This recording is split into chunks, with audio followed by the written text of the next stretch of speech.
Thanks to Ali being gone, I can play around so freely, it's like a whole new world, man. Yeah, seriously, thanks for being gone, Ali.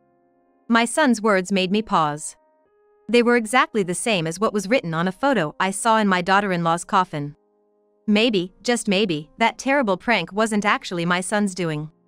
As I began to think about it, I couldn't shake the feeling that my son was suspicious. After seeing the two off for their outing, I decided to search my daughter-in-law's room to see if there was anything left behind. There was no doubt that my daughter-in-law's passing was an accident.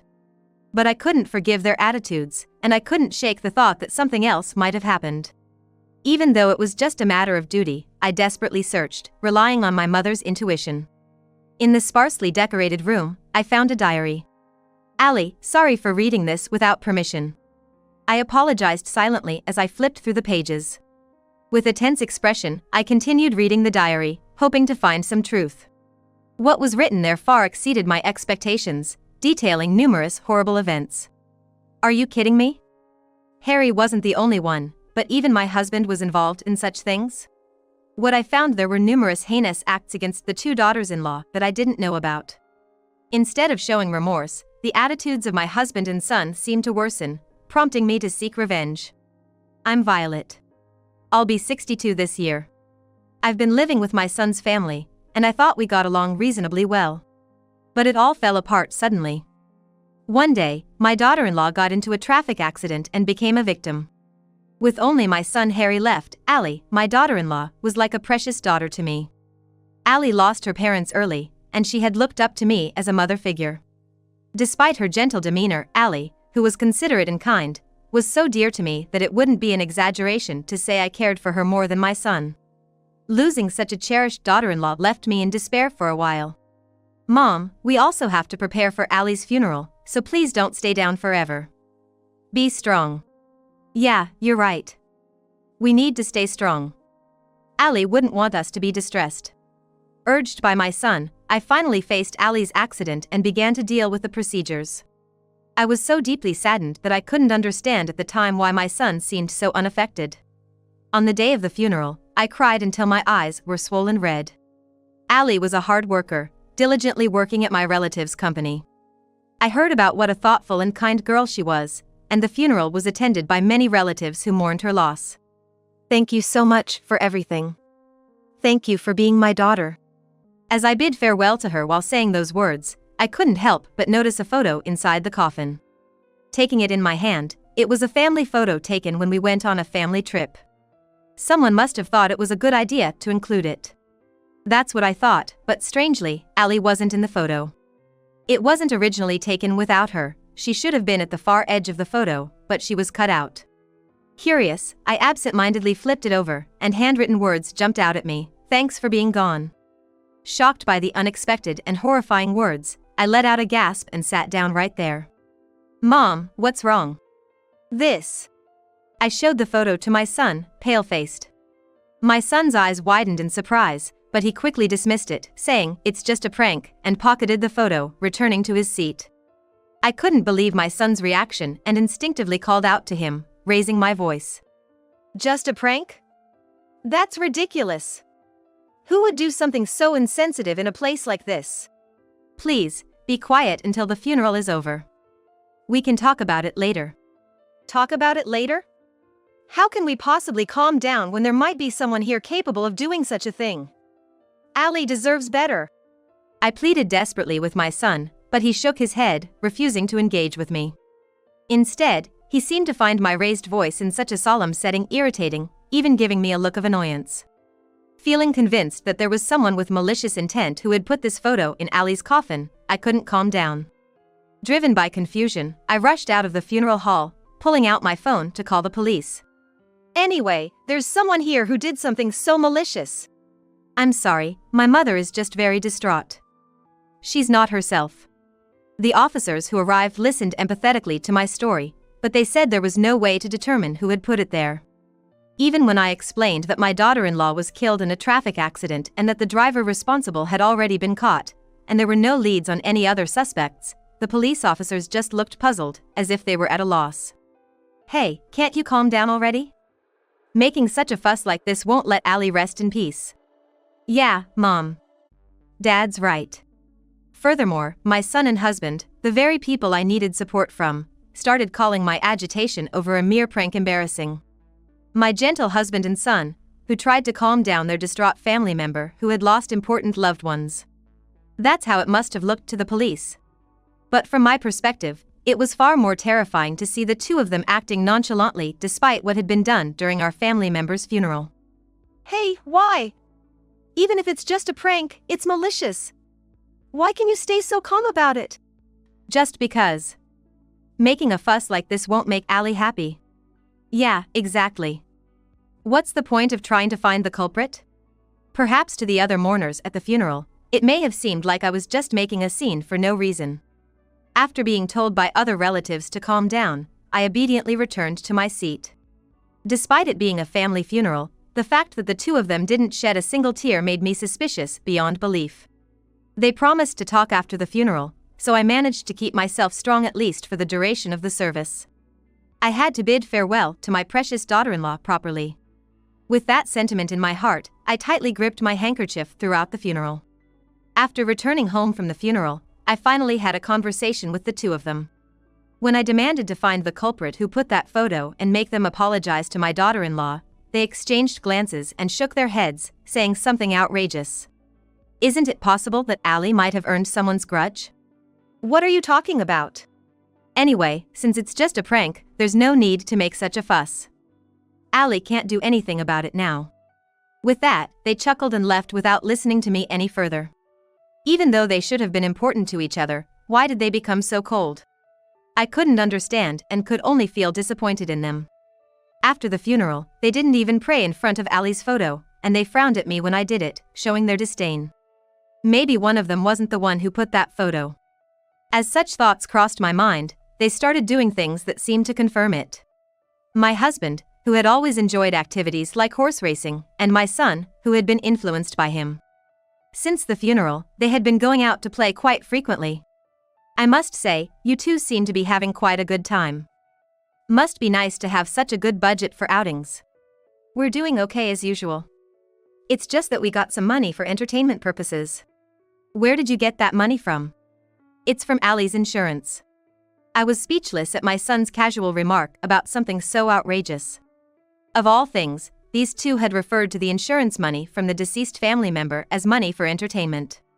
Unable to say anything in response to their heartless words, I lost faith in them. While I stood there pale-faced and speechless, they continued speaking with a laugh. Thanks to Allie being gone, we can play around so freely, it's like a whole new world, man. Yeah, seriously, thanks for being gone, Allie. My son's words made me startle. Come to think of it, the same words were written on the back of the photo I saw that time.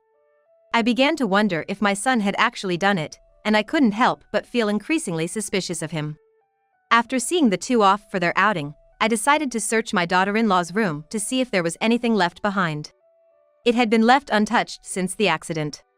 I searched through my daughter-in-law's room, looking around everywhere for anything that might have been left behind. Despite being repeatedly urged by my son and husband to clean up quickly, I couldn't bring myself to tackle it right away and left things as they were. It was in that sparsely furnished room that my son's character became apparent. I found a diary. Allie, sorry for reading this without permission. With that apology in my heart, I turned the pages. With a nervous demeanor, I read through the diary, hoping to find some truth. What I found there far exceeded my expectations. It was a series of terrible events. Are you kidding me? Not just Harry, but even my husband was involved in such things? The diary detailed numerous harassments from my husband and son. It seemed my husband had been treating Allie like a servant in my absence, issuing various orders and harassment. Furthermore, there were accounts of discussions with my son about these issues. However, it seemed my son refused to listen and even joined in on disparaging behavior with my husband. Under the guise of decency, they repeatedly harassed her behind closed doors, and Allie endured it all without complaint, as recorded over many days. Seeing this, a question arose in my mind. Why didn't you ever talk to me about it? While I felt sorry for not realizing the abnormal situation regarding Allie, I couldn't help but wonder why she never confided in me. Despite thinking that she cherished me like her own mother, I had never been told such stories. Feeling anxious that I might have missed out on hearing her side of things somewhere along the line, I stumbled upon this passage. I can't tell my mother-in-law the way I truly feel, I don't want to make her sad. Those words brought tears to my eyes once again. This kind-hearted daughter-in-law couldn't possibly have earned resentment from anyone. In the latter part of the diary, there were conflicting thoughts about whether she should consult me. In the midst of her turmoil, that accident took my son, her husband, away. Thinking of the pain my daughter-in-law must have endured, my heart felt like it was being torn apart. I clenched the diary tightly, deciding to seek revenge against the two of them. Before they returned home, I made calls here and there. I planned to strike them down to repay my son for choosing her as his wife. Fortunately, my daughter-in-law had earned the trust of many people due to her character. As a result, many were willing to assist me in my revenge. I made call after call as if possessed, requesting cooperation without revealing my true intentions. With each call, I was reminded of my daughter-in-law's virtues. That's what happened, I understand now. Please let me help. Thank you. I said my gratitude over the phone. Like me, there were many people who were furious with those two. While I was glad, I also felt a deep sense of regret. I wanted to let my daughter-in-law know that she had so many allies. With regret for not being able to protect her weighing heavily on my heart, I rallied myself. On a Sunday when the plan for revenge finally took shape, I summoned the two of them to a certain place. It was a restaurant, but there I first presented my husband with a pre-filled divorce form and asked for a divorce. Huh? What's this all of a sudden? It's not sudden. Don't you have any idea why? Could it be about Allie? As I nodded, my husband looked at me with a heavy sigh. Though my husband seemed to think it was a trivial matter, my determination remained firm. Listen, Allie died in a traffic accident, you know? Why do I have to get divorced because of that? Don't you really have any idea? Put your hand on your heart and think carefully. Mom, reconsider. Breaking up the family over something like this isn't right, is it? You two are the ones who broke it up. Harry, you too. Please leave the house. I also told my son, who had been playing the role of a mediator and acting as if it didn't concern him, to leave the house. He seemed to have just realized that he was involved too and started to panic, asking why all of a sudden. Originally, the house we were living in was one I had been paying the mortgage for. I didn't want these two, who had belittled my beloved daughter, to live there anymore. When they realized I was serious, they started apologizing to me in a conciliatory tone. We're sorry about the prank. If you need money, I can share some of the insurance money with you. Yeah, why don't we ask the people who attended the funeral right now? If it'll make you feel better, we can do that, Mom. What I'm upset about isn't that. I sighed at their off-target apologies this time. At this point, had they completely forgotten what they had done? If so, I needed to remind them. So, I placed the diary of my daughter-in-law, which I had in my bag, on the table. At first, both of them looked puzzled, but as I began to read the contents, both my husband and son started to pale. What's that? Why do you have something like that? It's Allie's diary. It seems like you two were pretty cruel to her behind my back. What do you mean by cruel? We were just getting along as a family, weren't we? Using her and treating her like a servant in the house, is that what you call being a family? Yeah, so what? I was just teaching Allie, who didn't have parents, how to be dutiful to her parents. The one who first showed his true colors without any remorse was my husband, Tom. He said things like he had been doing his daughter-in-law a favor by treating her like a servant, without feeling sorry at all. It was the first time I felt like slapping that detestable face of his. As for my son, Harry, he was stumbling over his words, trying to justify himself once the truth came out. After some pressing, he finally admitted that he had been influenced by his father's attitude. Despite making excuses, I was disappointed by their attitude, as if trying to imply that my daughter-in-law was also at fault. In the end, both of them concluded that my daughter-in-law wasn't part of their family at all. In my heart, I apologized to her, acknowledging that she hadn't been treated like family by them. Well, you know, I got mad because Allie seemed to be getting too full of herself, thinking she was better at work than me. She was just a daughter-in-law who couldn't even keep a smile on her husband's face. This is what happens when there's no parental guidance. Even after the funeral, she's still an ungrateful daughter. She's not your daughter. She's my only daughter. What are you talking about, Mom? You only have me as your child, right? You're not my family anymore either. Both of you, get out of my house. My true family was only my daughter-in-law, Allie. After all the terrible things they had done without remorse, I didn't want to call them family anymore. The two of them, thinking they could intimidate me if they outnumbered me, stood up and raised their voices. Are you trying to kick your family out of the house? And all for the sake of a stranger who's no longer in this world. You're the ones who took away her place here in the first place. I shouted back without yielding an inch. Even as the table was pounded and they yelled at me, I glared at my husband without flinching. Perhaps frustrated by my unwavering defiance, my son reached out for the diary he was holding in his arms. Just as he was about to snatch it away, it was the president of the company where my daughter-in-law and son worked who stopped him. Sir! What are you doing here? I heard from Violet here. Seems like you've been giving our precious employee a hard time. Seeing someone step in just in time to mediate, I breathed a sigh of relief. In fact, without their knowledge, I had invited the president who knew my daughter-in-law and his colleagues to this meeting. Seeing his senior and junior colleagues, filled with anger, gathering behind my son, he seemed to tremble. I was just planning to watch the discussion and leave, but since it seems like there's no remorse, I couldn't help but speak up. I'm not at fault. It was my father who took the lead and mistreated my wife. Even so, didn't you do nothing to help? You thought your wife, who came to your home, was getting too full of herself just because she was good at her job, didn't you? We don't need employees with such low popularity around here. Surrounded by everyone, perhaps realizing they had no chance of winning, the two of them crumbled on the spot. Trying desperately to beg for forgiveness now, they even prostrated themselves on the floor, but I shook my head and said, "You're asking the wrong person for forgiveness." Oh, but isn't even being on your knees too much to ask? I'm sure Allie wouldn't want to see your faces either. With that, I left them behind and walked away. Seeing their thoroughly dejected faces, I finally felt a slight sense of relief, as if a weight had been lifted off my shoulders. Having them fill out divorce papers, my husband and I officially became strangers. Yet they still lingered in the house, unwilling to leave, so I gave them a stern warning and had movers come to take their belongings away. Now, they're barely managing to get by, having rented a small, cheap apartment. The president, who had shown kindness to my daughter-in-law, deeply apologized for failing to notice her situation like I had. He also expressed considerable indignation towards my son's attitude towards his wife, informing me that he terminated his employment contract.